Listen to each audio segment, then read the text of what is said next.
about the horrific situation in Gaza. ফিলিস্তিনের গাজায় প্রতিদিন বোমাবর্ষণ হচ্ছে। বোমার আঘাতে লণ্ডভণ্ড হয়ে যাচ্ছে নারী, শিশু আর নিরীহ মানুষের দেহ। সেখানকার আকাশে বাতাসে বারুদ আর লাশের গন্ধ। এমন অবস্থায় মুসলিম শাসকদের অনেকেই মুখে কুলু পেটেছেন। কেউ কেউ সমঝোতার কথা বলেন, কেউ বা নিছক উদ্বেগ জানিয়ে দায় শেষ করেন। তখনই গাজাবাসীর পক্ষে গর্জে উঠলেন এক অমুসলিম নেতা।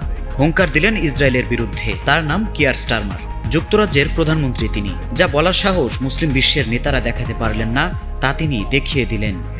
Where the level of suffering, innocent children being bombed again, is utterly intolerable. মঙ্গলবার বার্তা সংস্থা আনাদোলুর প্রতিবেদনে বলা হয়েছে, ব্রিটিশ পার্লামেন্টে প্রধানমন্ত্রী স্টারমার বলেছেন, গাজার মানুষদের অনাহারে থাকতে দেয়া যায় না। গাজায় নিরীহ শিশুদের উপর চলমান বোমাবর্ষণ আর মানবিক বিপর্যয় এটা সহ্য করার মতো নয়। সেখানে ইসরায়েলি অবরোধ কোনোভাবেই মেনে নেওয়া যায় না। ইসরায়েলিদের সঙ্গে ইতোমধ্যে বাণিজ্যিক চুক্তির আলোচনা স্থগিত করেছে যুক্তরাজ্য। পাশাপাশি পশ্চিম তীরের চরমপন্থী বসতি স্থাপনকারীদের উপর নিষেধাজ্ঞা আরোপ করেছে লন্ডন।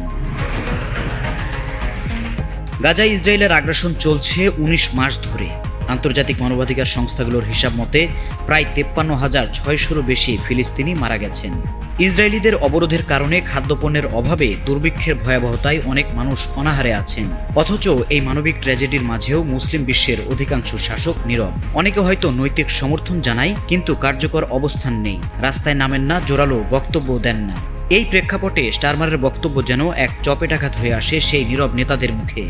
যুক্তরাজ্যের প্রধানমন্ত্রী বলেছেন, তার দেশ এখনও পশ্চিম তীরে ইসরায়েলি বসতি স্থাপনের বিরুদ্ধে। গাজায় আরও বেশি মানবিক সহায়তা পাঠানোর পক্ষে কাজ করবেন তারা।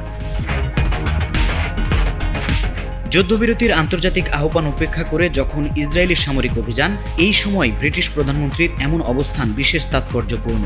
এবার প্রশ্ন উঠছে, একজন অমুসলিম নেতা যদি গাজার শিশুদের জন্য এমন জোরালো কণ্ঠে কথা বলতে পারেন, তাহলে মুসলিম শাসকেরা কেন এত চুপ?